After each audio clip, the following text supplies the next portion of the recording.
Good morning, good afternoon, good evening. Welcome to Third Culture Convos. Uh, Today, so Rashid, a couple of things. So first things first. I don't actually Okay. know. I'm gonna go with first things first because just I wanted to build on something that we talked about last week.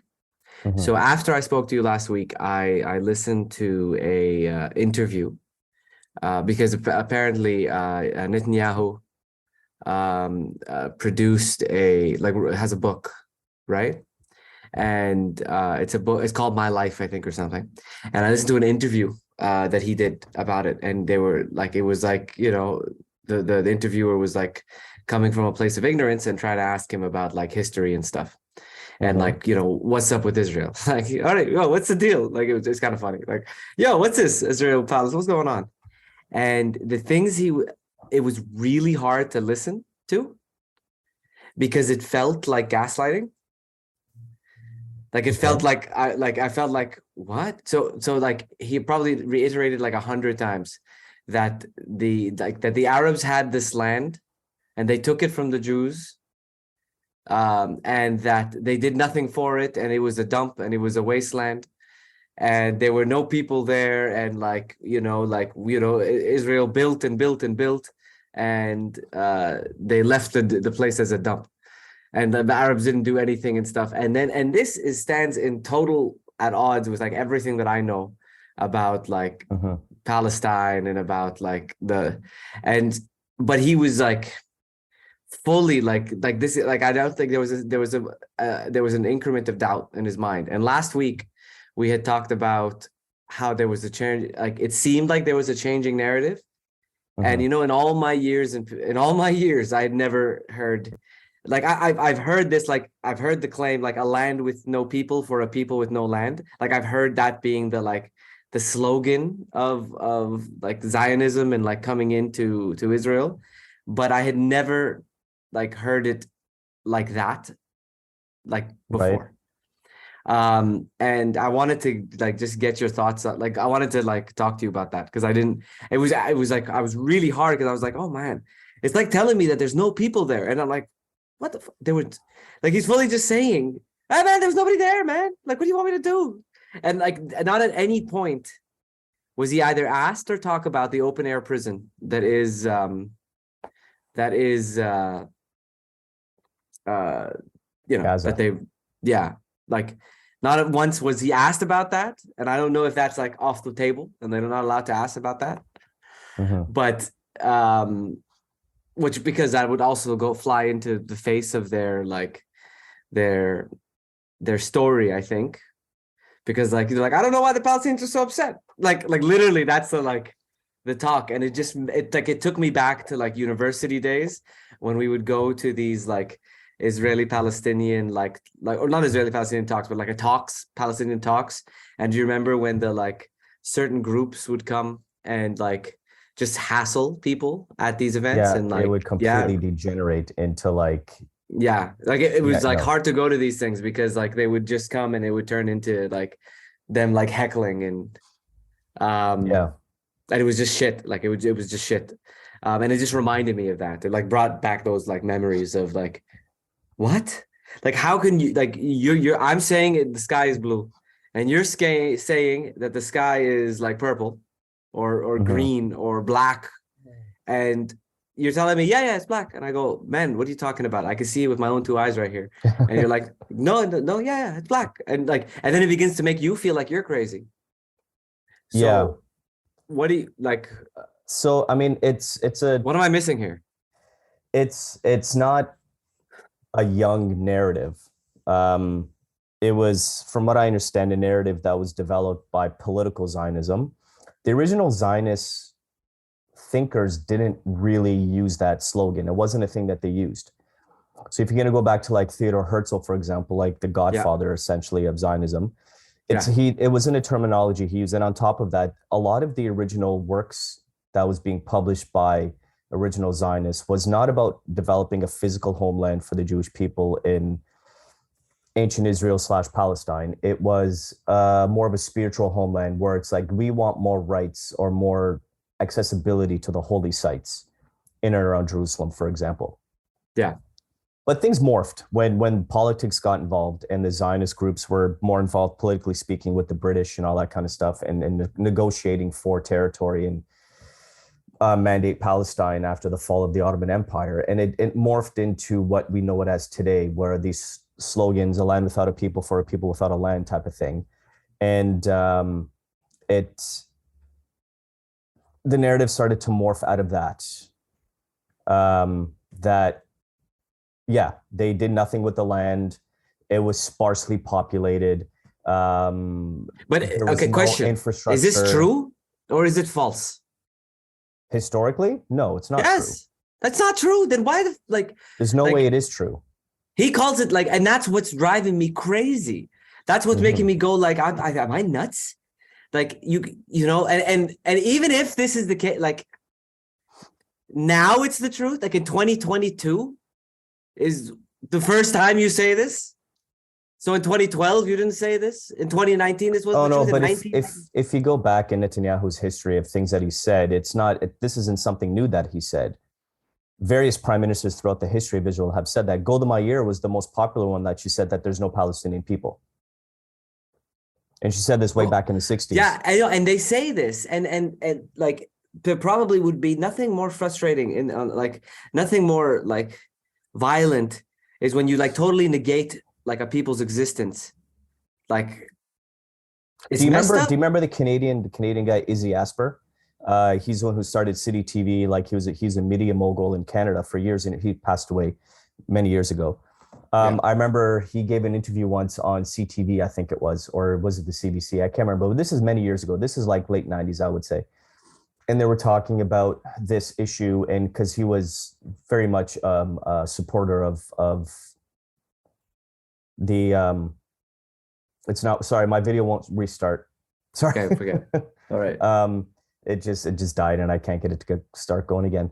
But and they were talking about, you know, how can you come up with a solution? Because he was a supporter of Zionism in Israel as a political entity and all that kind of stuff. And you know, is there any way? Basically, the question was like, is there any way that there could be a Palestinian state? And he says there is one. It's called Jordan. So mixed in with this narrative of there's no Palestinian people, there's no Palestine, there's this whole thing of where they have a country already, because 75%. He said this. He was like, southern Syria. He was totally just ignoring. Yeah, so here's the thing. What they go back to, I'll tell you what they go back to about this whole situation as well, is because there was a certain leadership group of Arabs that would have been within the Palestinian territory, who did not believe in a Palestinian people. I'm talking about Arab leaders. They ascribed more to the greater Syrian nationality. Okay. Which would have included Syria, Lebanon, and Palestine. And so that's where the southern Syrian thing comes from. Okay. But the thing is that a lot of these type of people, their political leanings was not towards a Palestinian nationalism. It was to a greater Syrian nationalism. And the whole purpose for that, a lot of it was their concept was it has to be more homogenous. It has to be more compact to be able to defeat the British and the French, to regain territory of these lands away from the Europeans who basically controlled it after the fall of the Ottoman Empire. I'm really curious. I really would like to, I'll tell you this, for example, I never met my grandfather from my dad's side, the Palestinian side, because he passed away when my dad was in his 20s. And I wasn't born until my dad was in his 40s. So there's no way I would know this. But I would love to speak to someone from that generation, what their concept was, because here's the thing, there's no denying that the entire region of what we used to call Bilad Hashem, like Greater Syria, there was a very regional aspect of how people identified. So a lot of people, regardless of where they identified as the city they're from, and they would be at odds with other people from other cities. Yeah. So like my dad, it's hilarious because I'd see my dad with his friends, for example, and they'd be like, oh, us in Nablus, we do this, this, and this, and then you guys in Bethlehem, you guys do this, and it's weird and type of thing, like that kind of thing, Yeah. right? Or like you and Haifa would have done this type of thing. Well, I mean, that's also But normal. I mean, that's like, it that's seems like normal. That's normal. that's But I normal. think, I mean, like, people from Chicago, like, talk yeah, about yeah, people yeah. from New York, who talk about people from LA, and they're all Americans, but they all talk about people But I like, do believe there was still within this entity that we call Israel-Palestine now, at one point, there was a concept of a greater Palestinian identity within that, because a lot of it comes down to language and speech and different dialects. So the dialect, there is a continuum that kind of where you start to see the dialects kind of change, going from Syria and you start going south, and it changes and it becomes more homogenous within certain areas. And I mean, a lot of theories related to nationalism is that typically a people, they have a shared history and a shared language and a shared dialect within a greater language as well, that puts them together as a certain nationality.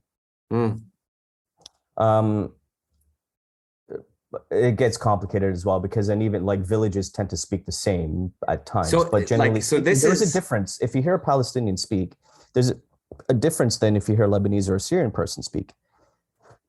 so There is is this a marked difference in accent. so then is what like what's like is this gaslighting? Is it propaganda? Is it, it's both? Is it It's propaganda. like It's fully propaganda, because like it's man, how do you yeah. justify it? You have to justify what you're doing somehow. So, okay, in the end, last week when we talked, I didn't watch Farha. I did watch Yeah. Farha a couple of nights ago. It wasn't what I Okay. was expecting, to be honest with you. I was expecting to see more of the massacres, but you get the gist of it just by watching from her perspective, being locked up in her outdoor Yeah. pantry. But so my roommate that I was watching with, that I said to her, I said, imagine that times 500 villages, like, and Oh yeah, yeah. 700,000 people fleeing type of thing, right? Well, they said no But people, man. you have to They said there were no justify. people there. They said it was, No, they're I just like, know. there was nobody there. Like, they just came and like, there's nobody there. And all of a sudden there's just land, It and was that it make it was a arable. barren wasteland. Like that, it was a barren wasteland. He's like, the analogy he gave was that imagine you were in your house and then someone came and took your house and kicked you out. Now he's referring to like 3,000 years ago. And then they did nothing with the house. They turned it into a dump. And then you come back and they're not even there anymore. And the house is a dump and you just take it back. Yeah. And now they say, no, that's my house. It's my dump. Like, I was like, what? What the fuck are you saying, man? Here's the thing. It negates history. It negates the fact that there's historical documented history that Haifa, for example, was one of the most profitable ports for trade, by sea trade. Yes.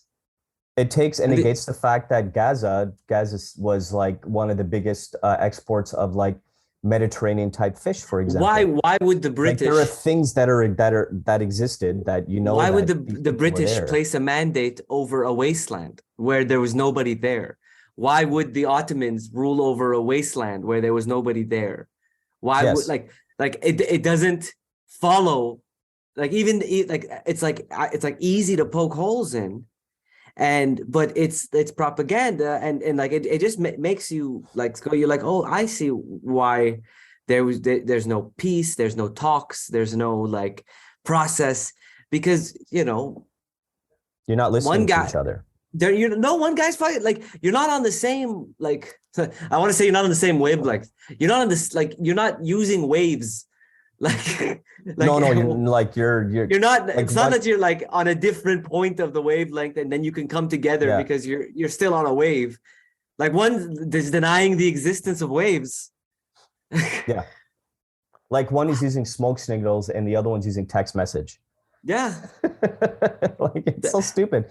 But we can even go further back, because a part of the narrative as well goes back to saying that that there was always a Jewish population in existence, and which is true, but a large portion of it was basically forced out in various times in history, which is also true.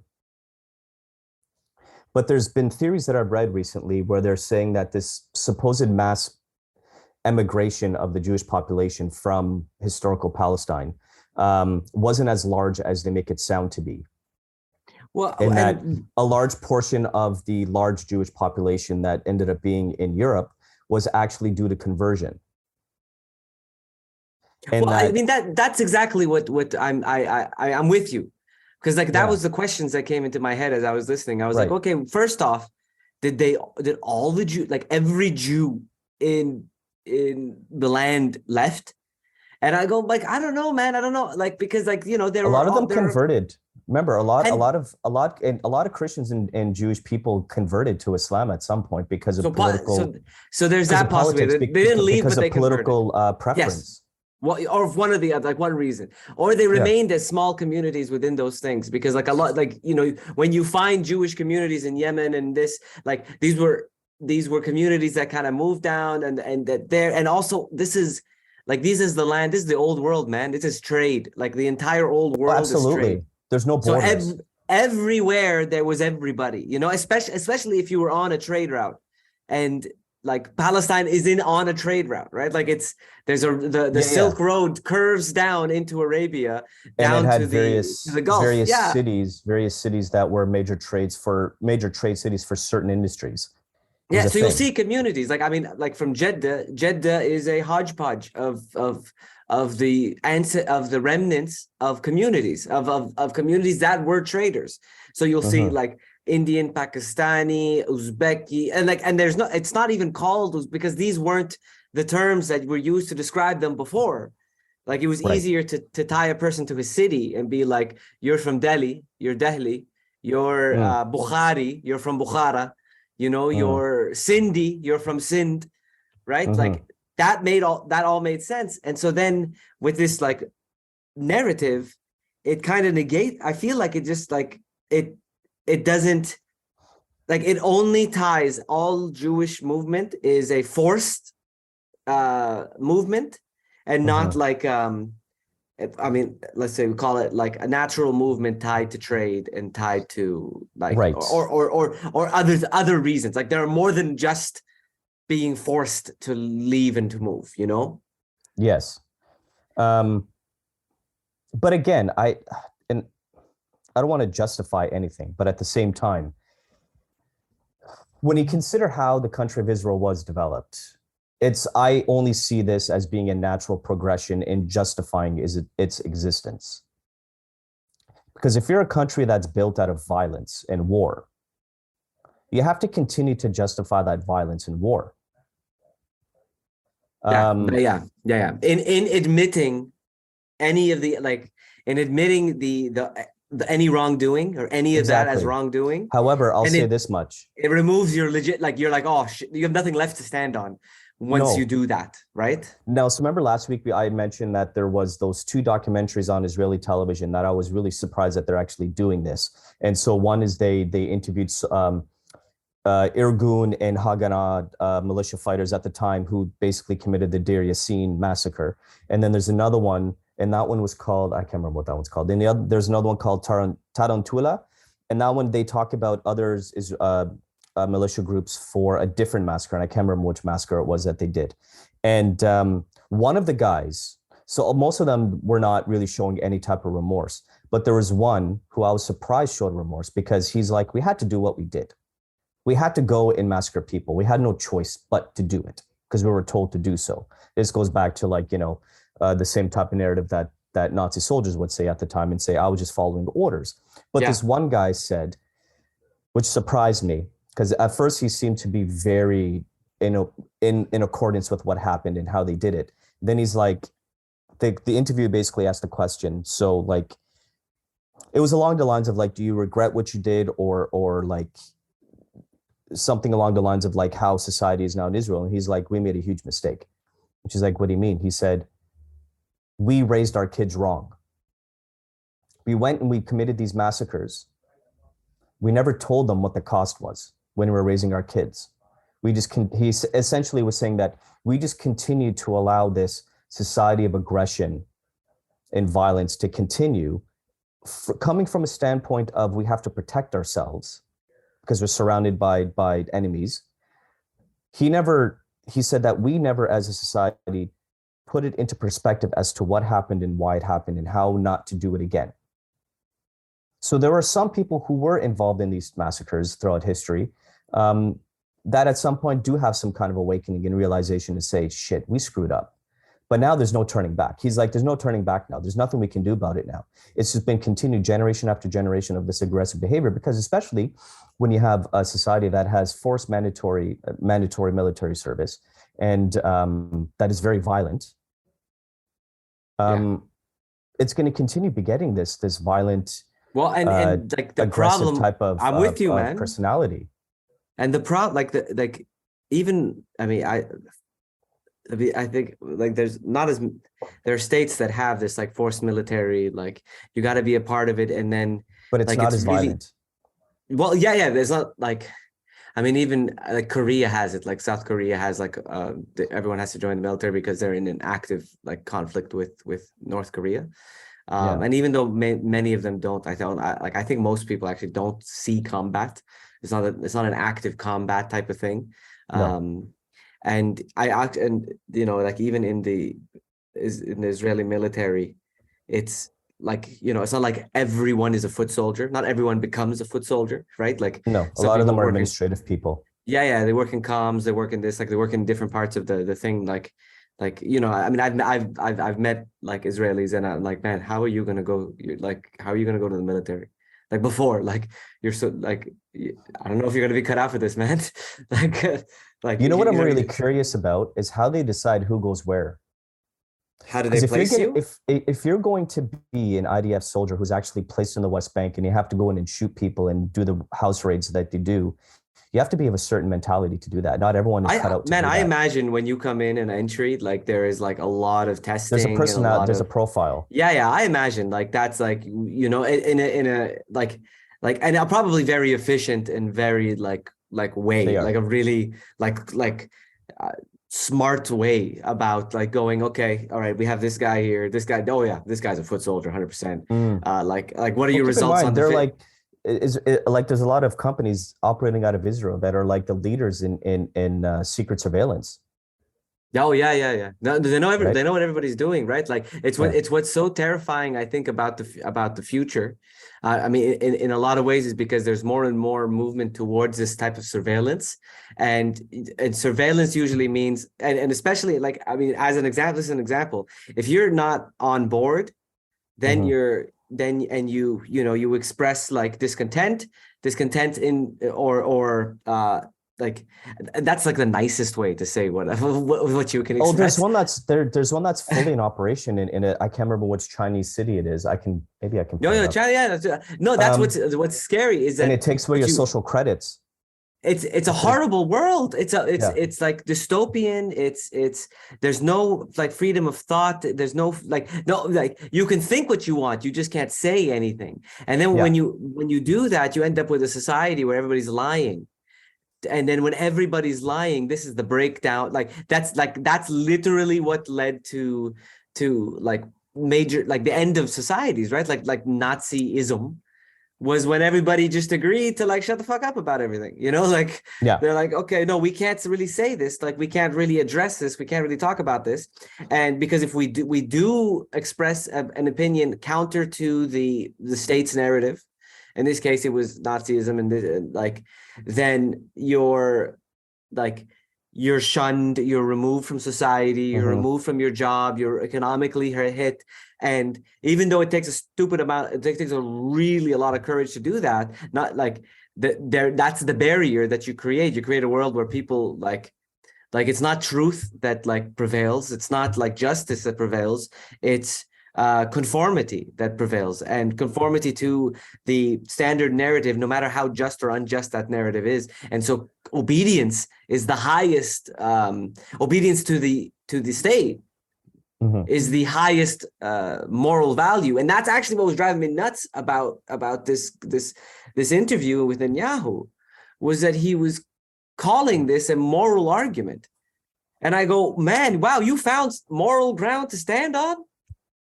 Like, I know, and I don't know how you find moral ground to stand on. How the fuck did you do that? which is why I was Here's the interested. thing, like, but then I'm like, oh, they- it's all gaslighting. But the thing is that these political leaders that have been saying this stuff for decades now, it's essentially like describing someone just living with their head in their sand. It's Yeah. like you don't want to face the reality because you can't face the reality because your whole purpose is to maintain, for example, the Jewish majority in the land, which is why they never have fully made the West Bank and Gaza a part of Israel proper, because they can't. Right away, the Jewish population is outnumbered by the non-Jewish population, and you can't have that if you want to be maintaining this Jewish democratic state. But there is, so this is what we see. But then there are people, like when you wade through the weeds, there are people that live very different lives than what this narrative is espousing. Okay, so I listened to a podcast. There's this Palestinian rock group, alternative indie rock group called Apo and the Apostles. They're quite good. I like their music. And they're an eclectic mix of people. Like the one dude, Apo, the guy who's the lead singer, he's actually Armenian from the Armenian Quarter in Jerusalem. So he doesn't call himself Palestinian. Like it's even complicated within Palestinian society. There's people that don't call themselves Palestinian, but why would he? He's Armenian. He speaks Arabic because Armenians historically spoke Arabic in Armenian. But he's like, I'm not Palestinian. Like I'm in the middle of this confrontation, but he's like, if you come to the Armenian Quarter, and once you get into the Armenian Quarter, none of this stuff exists. The Armenians don't get involved. Good for them. They're protected within their insulated neighborhood. But it's still a trippy though, because I hear them speak and I'm like, man, he's so Palestinian when he talks in Arabic. Like it's crazy. And then the other band members, they're from like the West Bank, parts of West Bank, like one's from Bethlehem and whatever. But he does a podcast. And he, in his podcast, he talks to various people, and it's specifically about Jerusalem as a city and how things change and whatever. And he always talks about how, like, when you come and hang out in different parts of Jerusalem, for example, you have mixed groups all the time. You have people who are mixed of Arabs and like Arabs who with Israeli citizenship because they have it. They were given because of where they live. Then you have Israeli Jewish people who are not necessarily religious people, but they identify as Israeli Jews. And then you have people who can make it in from the West Bank into Jerusalem, however they make it with their documents and their papers. And like he was talking about one story where there were the group of them were discussing who has it worse, people in East Jerusalem or people like in the West Bank, and the East Jerusalemites are like, we have it worse because, you know, at some point they could just take away our citizenship. And then they're like, we don't have any citizenship. Like, yeah. The other people are like, they can't take it away. But there's one, the first episode in his podcast, I found it to be really interesting because he was talking to this guy who was, I can't remember the guy's name now, but he was involved in the Jerusalem City Council for many, many years as like a counselor, and like he was involved in development and all that kind of stuff within the city limits of Jerusalem. And this guy was a very interesting character because his family was Syrian Jewish, and his family migrated into Israel, and he was born in Israel, but he speaks Arabic like a Syrian does. Because he learned Arabic from the older generations, from his grandma and stuff like that, right? So he starts speaking in Arabic. I'm like, oh, it sounds like my grandmother, my grandmother who was from Damascus, type of thing, right? And they were talking about how, like, when they talk about things, they were going below, like they were going into the weeds of all of this stuff. Like, he's acknowledging the narrative, for example, as an Israeli. He's like, it's problematic for me because I know it's not true. So he's like, at some point, we as a society as a whole have to start to acknowledge how untrue this is. Because you can't go forward if you don't acknowledge how untrue these narratives that have been developed over the past 50, 60 years to try and negate an entire history that existed for thousands of years before the state of Israel came up. And then it's funny because people say, well, there was no Palestinians till 1948, or there's no Palestinians till Arafat started it. Well, there's no Israeli until 1948, technically speaking, either. Like they don't realize it negates their own argument. Yes. If that's how they want to go. with it. Yeah, well, which it doesn't seem to like to be the point, and like and saying like literally with like saying that like Israel is treated unfairly by the world community Mm-hmm. because of Palestinian propaganda. Like it's like I'm like, what the like you we have trouble. Like there's we can't sit and we can't talk. Like and usually I'm like, okay, people can talk things through, they can find common ground, they can this, but there's like a reason why this problem isn't solved. Like this is not a solvable issue. It's like it's because like like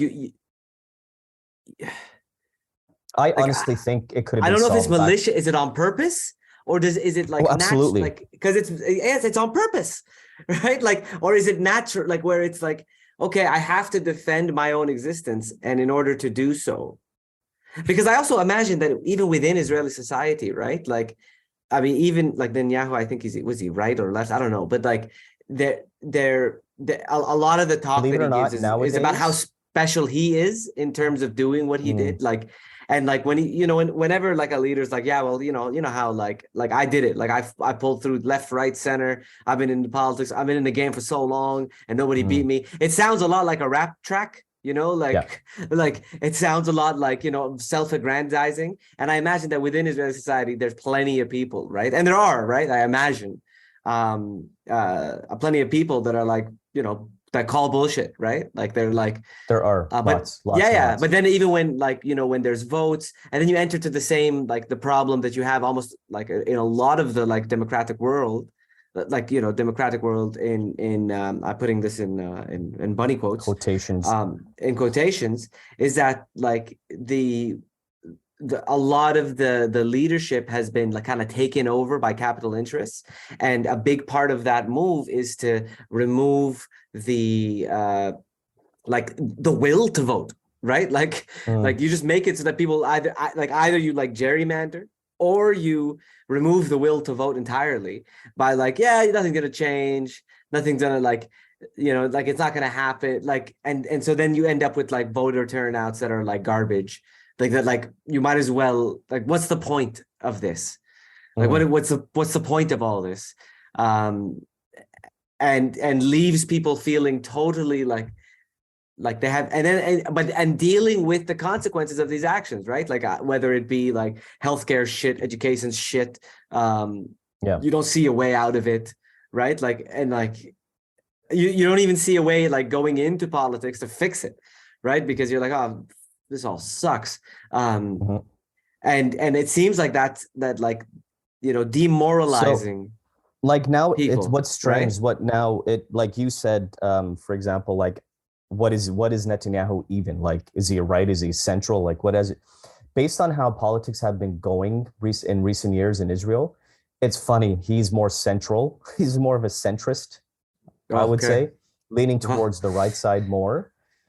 Because when you look at who he's now in bed with Ben Gvir, it's just like this guy is a freaking nutcase. He has someone that he's going to be I think I can't remember the guy's name, but he's going to be the head of like religious institutions or something like that. I can't remember what, but it's going to be a big thing because this guy's like super ultra orthodox and he has the settler vote and all that kind of stuff. Like he has the crazies behind him, the crazies that continue, and that's the thing that people don't understand as well. The reason why this narrative keeps on being recycled and brought out is because there's that extreme right, violent aspect of Israeli society, the settlers who are very violent. Um, they need the narrative in order to support someone. And so Ben Gvir is like, I'm that guy, right? But this guy, yeah, he's like every terrorist, i.e., now a lot of people use terrorist and Palestinian synonymously, interchangeably. Yeah. and but they won't. But it's funny because they still don't acknowledge Palestinians, so they just call them terrorists. Everyone who's committed a crime should be deported forcefully, their entire family, either deported or killed. And there's this whole thing now where they're trying to give financial incentive. It's an American guy.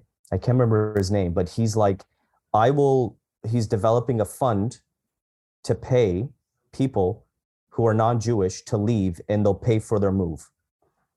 to somewhere in Europe, in Western Europe, or the United States, or Canada, or something like that. Man, it just sounds so Like racist. if you have to do this, you know that your narrative is wrong, because you know that this narrative that you're trying to espouse that has like, well, we've always had a majority population of this certain population. It's not true. You know, it's not true. It man, it fucks things up, because like then it makes me think, like, how do you set up, like, if I was to, how do you set up a state that's based on discrimination? But then it makes me think that almost every state is based on discrimination, right? Because you're discriminating against others, and like, so then maybe discrimination isn't like, that's an accepted like rule, right? Like it's okay, everybody discriminates, okay, so it's cool, and it's just a matter of the extent of your discrimination, and like, and I mean, I remember I heard this once, like a successful state is one that can, or no, it was race. The reason why like whites are so successful as a race in America is that they have changed the definition of whiteness as time has moved on. So initially, like Italians weren't white and Irish people weren't white, and then they became white, and then now like fair-skinned Latinos weren't white, and now they're white. And so they've been able to maintain a sort of a hegemony, or a control over, sort of sit at the top of the table, if you will, by changing that idea, and so changing what they discriminate against, and like, which stands. But every time you read anything about like, the nation, you look at, even by looking at like national anthems, right? Like, as a and the words of national anthems, it's all like love, acceptance, yada yada yada, all that like lovely stuff. But then when you go down to it, right? Like, and I mean, this is also in Canada, right? Like, shouldn't we, all this land just go back to Native people, and under like, for better or worse, right? Like if you're really gonna if you're so if not, then okay, where do you draw the line? And that's fine, where the debate is. But it seems like with Israel and Palestine, it's not like, it's like made up in on the like craziest sense, because they could totally just like, you have alternative, not just like, the winner writes history, like everybody knows this, right? Like the winner gets to say what happened in history. And it seems like it's happening. And as time goes by, and as more and more people like get older, like you said, like I wanted to talk to my grandfather, but I couldn't. And when that generation disappears and their stories go with them, and this is probably why the arts are so important right now in capturing this type of stuff, and probably why films like Farha get the most shtick from like, official Israeli propaganda sources, because they're like, we can't have, this is a counter narrative to our propaganda. We can't have that propaganda. Like, we can't have that propaganda, because that's what running around. And so then and that propaganda is anti-Semitic. And so then they'll use the like there's no such thing as anti-Israel. You can't be anti-Israel. You're only anti-Semitic. It's like, and so tying it to like, I'm going to try to like swing this now into a different direction. With Morocco going as far as they have in the World Cup. And so just, full disclosure, we're watching this before the Morocco game. And like, it's about 35 minutes away from now. And I'm so excited. I'm so happy for them. So happy. I feel that. It's funny, they're going through all their colonizers. It's true. Like, literally just going through them, and I like, here's and another one. And we're all holding our breath.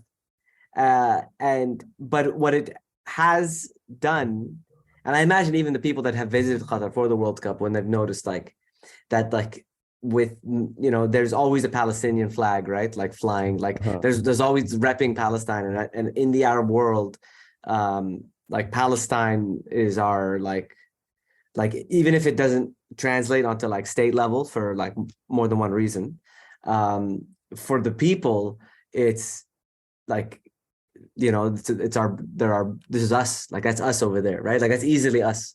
You'll also be surprised there's so many people on the people level that do not support Palestine and Palestinians within the Arab world, within societal level of just there's a lot of people that don't. Well, there's we talk about discrimination, and I've met many I've met many. And then in the Arab world, like we've talked about this, like the inter-Arab like discrimination, inter-Arab like racism, inter-Arab. I mean, I don't like to. I don't use the word racism because it's not necessarily race. It's something else. It's an ism, definitely. Where like we put people up and down based on who you are, where you're from, and where everybody else is from, and like there's plenty of that stuff. But I think overall, that's the stuff that like kind of like shines in like in Qatar at least, and for like an Arab team to go like to break history, and then the question then becomes, right, like I mean even today, right, Morocco wins, or when they won last week, right, like are they they're an interesting, it's a couldn't be a more interesting country because it's African, it's Arab, it's its own thing. It's like it couldn't be a more like an easier country to take everyone. So when you say like like the French team is full of like African immigrants, right? And the Moroccan team are all like European born like Africans 14, and Arabs. 14 of the squad, 14 players of the squad were born outside of Morocco. Which is like, I mean, and which makes this match like I think a crazy match when it's France versus Morocco for this reason. So it's well, like I mean the coach he was born in France and made a lot of his career in France. Yeah. Well, and that happens in Kura, right? Like in Sakura, that's where you'll get all these types of things. But it's just like of all the countries that it could be that like it went that that is the true underdog in this tournament and that has gone the furthest, and so has create like everybody loves an underdog, and so everybody I feel like will be supporting Morocco against France unless you're French and it's your country and you want to support France, and of course you do, but even that the identities of the players, and then I think at how I wonder like I hope Morocco wins, I really do, inshallah, but if Morocco doesn't win, then how quickly are you rejected by all the identities? Oh yeah, well they're all a bunch of Arabs. Oh well, they're all a bunch of Africans. I know. They're all a bunch of like European born. They're not even our people that no one cares about. It's like and if they win, everybody claims you, and it's an interesting country because everybody can claim can say like Arab brothers, African brothers, brothers, but even in that there's a history of like identity issues, and that's what we talk about on the show a lot, and where a lot of our perspectives come from is from the soup that is identity, right? Like that it's not. Well, the thing is, there's also the internal conflict of what identity is in Morocco. So there's some people who identify and say, yes, we are an African country that is Arab based and we're Arabs, and there's others that say, I'm not an Arab, I'm a Berber, so you can't call me an Arab. I'm a Moroccan, but I'm not the same Moroccan as you. And then there are others that would be like, and then there's the other African nations, the sub-Saharan African nations, which would be the more Afro-Africans. So like, they'd be like, well, you're not African. You're not black enough to be African. So then you have the whole African thing going on type of thing. And like, it's, well, what, I don't know. Like, how do you even rectify this? Yeah. How? I don't get it. Yeah. But, well, I mean, and the thing is, listen, I'm going to say this much. I don't see nearly as much quote unquote African pride from other African nations toward what Morocco is doing as you're seeing the other Arab population claiming Morocco as its own in this whole pilgrimage and this whole crusade against the footballing powers of the world, if you know what I mean. Like, it's not, I don't think you're seeing a whole bunch of people in Cameroon going, yes, go Morocco, we're Africans. They don't see each other. They don't see them as Africans. Yeah, unless Morocco beats them in the African Cup final, right? I hear what you're saying. Like, I mean, also, I may not be part of the like because you know how like social media, it's the bubble that you're like a part of, and so I'm only gonna see like as hard as I try to like follow things outside my bubble, still like the algorithm gods decide what I see. Exactly. Right? It's not me that gets to decide what I see. And so Yeah. even in that, I have a healthy skepticism and doubt, because just because I didn't see it doesn't mean, so I don't know, and Yeah. I'm not the expert, right? Like I'm definitely not the expert in this stuff. We gotta get our probably African friends and Moroccan friends. But we talked about this before. I really, really do hope that Morocco beats France to get to the final, so that I can have a nice, like, I hope Morocco beats Argentina final bit. But if the worst happens, let's say, and France wins, then I'm cool too, because then it'll be easy for me to support Argentina in the final. Because like that my hierarchy is clear now in this top three. In the three that are left, I have very clear hierarchy of who I want to win: number 1, number 2, number 3. Like, right. And that clarity I haven't had the entire tournament, so this is very nice. Well, it's good for you to have the clarity, because I don't have any of it, so I'm not nearly as supportive of the Moroccan. You really? At all? No, I'm not really. I'm so emotionally detached from all of it that. So, like, for example, I was actually one of the reasons why I was so happy that Canada made the World Cup is because it distracted me from being able to get so emotionally involved with England like I normally do, that the loss wasn't nearly as disappointing as it would have been in the past for me. I don't know why the hell I support England, but I do. But I didn't jump on the bandwagon of Morocco. I'm not that person. I don't jump on bandwagons. And if they're the first they're the first they're like the first underdog to get this far, right? Like in terms of like, where we're from, and that's not enough for you. It's not enough for me to like fully get emotionally behind it. Like, you won't be disappointed if they lose? Not necessarily. I was a little disappointed. But there's also I was disappointed that Croatia lost. I was like, and like even at the 3-0 I was disappointed about how they lost too. Like I was like, I felt disappointed. There's an element of an arrogance that's going about with the Moroccan thing that I don't like either.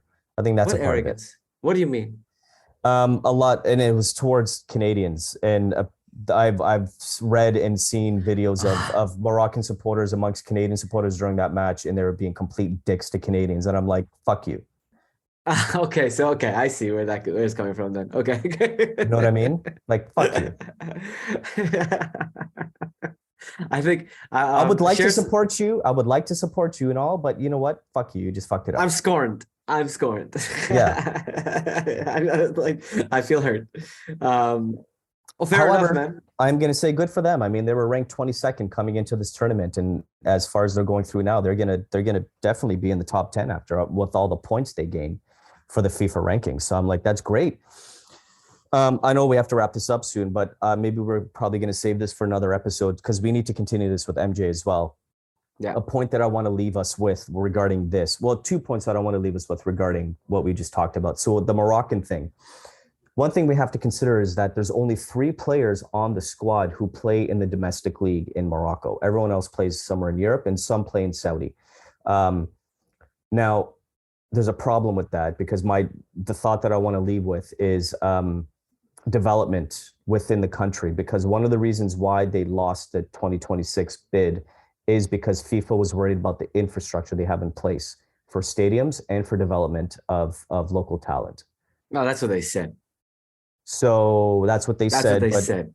That's what they said. But it's also, when you look at the squad and how many people don't play in the domestic league, there's a problem going. There's an issue.